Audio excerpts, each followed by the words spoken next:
আসসালামু আলাইকুম। বাজারে বিভিন্ন ধরনের আইসক্রিম, ফ্রুট কেক কিংবা ডেজার্টে এই টুটি ফ্রুটিগুলো ব্যবহার করা হয়। এগুলো দেখতে যেমন সুন্দর, খেতে কিন্তু ঠিক তেমনি খুবই মজা। আজকে আমি কাঁচা পেঁপে দিয়ে টুটি ফ্রুটি বানিয়ে দেখাবো। চলুন তাহলে শুরু করা যাক। এখানে আমি একটি কাঁচা পেঁপে নিয়েছি। পেঁপের খোসা ছাড়িয়ে নিচ্ছি। খোসা ছাড়াতে এখানে আমি একটি পিলার ব্যবহার করেছি। অবশ্যই চেষ্টা করবেন পেঁপের গায়ের সবুজ অংশটা যেন অবশিষ্ট না থাকে।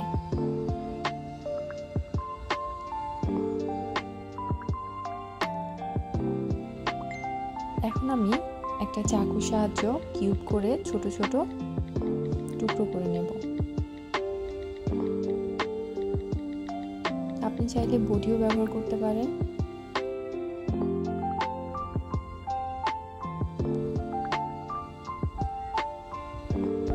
সাধারণত এটি কাঁচা পেঁপের মোরব্বা, তবে এটার কালারের জন্য এটাকে টুটি ফ্রুটি বলা হয়।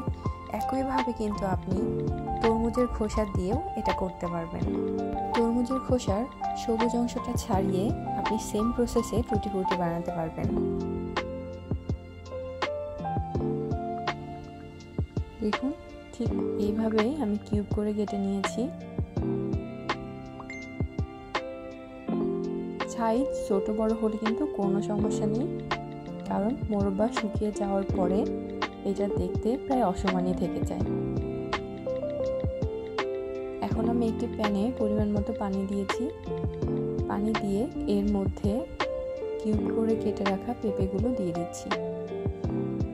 এখন 5 মিনিট ভাপিয়ে নেব। বেশিক্ষণ সিদ্ধ করার দরকার নেই। যখন পেঁপের কিউবগুলো সেমি ট্রান্সপারেন্ট হবে ঠিক তখনই তুলে নেব।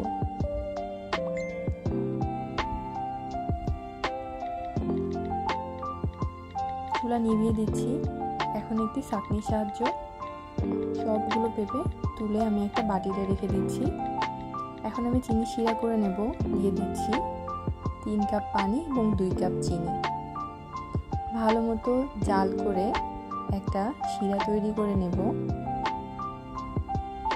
বলক চলে এসেছে।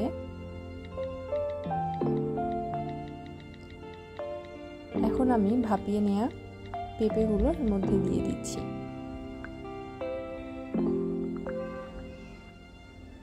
পেঁপে দেওয়ার পরে পেঁপের গা থেকে কিন্তু কিছুটা পানি শিরাতে চলে আসবে। তখন শিরা আর একটু পাতলা হয়ে যাবে। কিছুক্ষণ জাল করে এর মধ্যে আমি 1 টেবিল চামচের মতো ভ্যানিলা এসেন্স দিয়ে দিচ্ছি। ভ্যানিলা এসেন্সটা নামানোর ঠিক আগ মুহূর্তে দিয়ে দিবেন। ভালো মতো নেড়ে চেড়ে আমি চুলাটা অফ করে দেব। এখন আমি এখানে 4টা বাটি নিয়েছি। 4টা বাটিতে আমি একটু একটু করে পেঁপে দিয়ে দিচ্ছি। এখন আমি আমার পছন্দ মতো কালার ইউজ করব। এখানে সবুজ কালার দিয়েছি।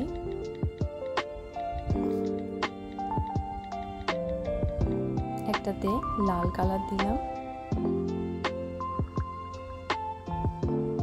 একটা কমলা কালার দিলাম, আর একটাতে আমি নীল কালার দেব। এরপরে একটা বাটিতে আমি কিছুটা পেঁপে এক কালারই রেখে দেব, যেন ওটা সাদা দেখায়। সারা রাত রেখে দিয়েছি। সারা রাত রেখে দেওয়ার পরে দেখুন শিরাটা কিন্তু অনেকটা টেনে এসেছে। আপনি চাইলে 8-9 ঘন্টা রেখে দিতে পারেন। সারা রাত যে রেখে দিতে হবে এমনটা না। ছাঁকনার সাহায্যে আমি শিরা থেকে পেঁপের মোরব্বাগুলো তুলে নিচ্ছি। এখন ভালো মতো একটা টিস্যু পেপারের উপর ছড়িয়ে দিয়েছি এবং একটা টিস্যু পেপার দিয়ে চেপে চেপে আমি এই শিরাগুলো মুছে নিচ্ছি। ভালো মতো খেয়াল করলে কিন্তু দেখতে পারবেন। আর যেহেতু এটা সিদ্ধ হয়ে গেছে, চেষ্টা করবেন আলতো হাতে কাজটা করার, না ছাড়া কিন্তু পেঁপেটা ভর্তা হয়ে যাবে। এটা আসলে ওইভাবে বলার কিছু নেই, দেখে নিশ্চয়ই বুঝতে পারছেন যে অবশিষ্ট শিরাগুলো আমি কিভাবে মুছে নিচ্ছি। এইভাবে আমি সবগুলো কালার শিরা থেকে তুলে নিয়েছি। সবগুলো আলাদা আলাদাভাবে রেখেছি। এ পর্যায়ে অবশ্যই সবগুলো একসাথে রাখবেন না, কারণ একটার কালার কিন্তু আর একটার গায়ে লেগে যাওয়ার সম্ভাবনা থেকে যায়। এখন আমি এগুলো রোদে শুকিয়ে নেব। তবে সব থেকে বড় ব্যাপার হচ্ছে, আমি যতবারই টুটি ফুটি বানিয়েছি ততবারই বৃষ্টি হয়েছে, অর্থাৎ রোদ আমি পাইনি। এগুলো আমি বেক করে নিয়েছি ইলেকট্রিক ওভেনে প্রিহিট করে 10 মিনিট করে, মোট 30 মিনিট এটা বেক করা হয়েছে। আপনি চাইলে এটা চুলার নিচে দিয়ে শুকাতে পারেন, আর রোদে দিলে অবশ্যই একদিনের রোদই যথেষ্ট। একটা কাচের জারে এটা নর্মাল টেম্পারেচারে কিংবা ফ্রিজে রেখে আপনি অনেক দিন ব্যবহার করতে পারবেন।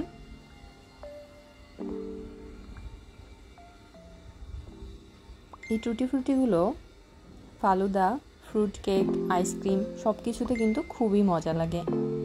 ভালো থাকবেন সবাই, আল্লাহ হাফেজ।